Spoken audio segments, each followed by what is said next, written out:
Alors, les effets des pesticides sur notre santé et l'environnement nous sont bien connus et ont été démontrés par des scientifiques qui, par ailleurs, nous alertent de l'urgence de ce retrait rapide des pesticides chimiques. Par ailleurs, des études ont montré que les coûts cachés des pesticides se compteraient en centaines de millions.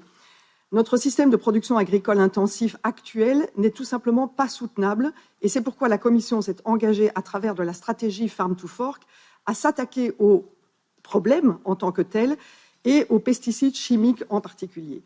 Les citoyens européens nous le demandent également et c'est l'initiative qu'ils ont prise et qui a été signée par plus d'1 million de citoyens et pour lesquels nous avons eu la discussion ici même et qui réclament une sortie de ces pesticides. Pour certains, et on l'a entendu, ce ne serait pas le moment de prendre des mesures, voire ces mesures de protection de l'environnement et de la santé seraient une menace pour la sécurité alimentaire.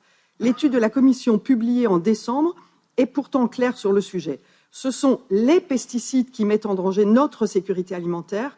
C'est ce modèle intensif qui nous met en danger à moyen et à long terme. C'est la raison pour laquelle j'accueille favorablement le rapport qui a été présenté par la rapporteure. Nous aurons par contre certaines précisions à apporter en tant que SND. Le premier point, d'abord la façon dont nous calculons la réduction effective de nos usages des pesticides via l'indicateur de risque harmonisé.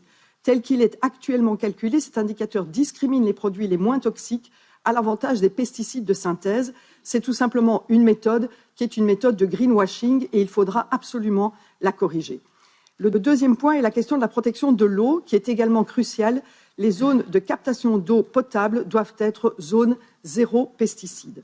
Le troisième point, pour réduire efficacement l'usage des pesticides, la lutte intégrée contre les ravageurs est un outil extrêmement efficace.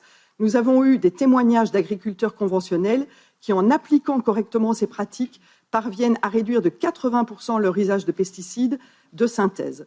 Ces pratiques fonctionnent, il faut donc être beaucoup plus précis dans la définition de ces pratiques et contraignant dans leur application. Enfin, un mot sur les régions périphériques et les régions d'outre-mer. Trop souvent, on ne leur offre pas des solutions spécifiques qui leur permettent de réduire efficacement leur usage de pesticides. Nous devons donc proposer des mesures appropriées qui consistent non pas à leur permettre de continuer à utiliser des substances toxiques, mais au contraire à soutenir des alternatives qui leur sont adaptées.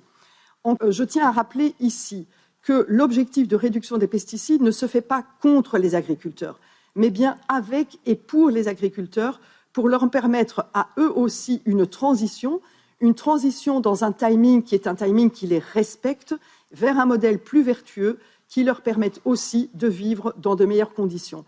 Et donc, avoir un calendrier qui ne leur permette pas la transition, c'est aussi pénaliser les agriculteurs. Merci.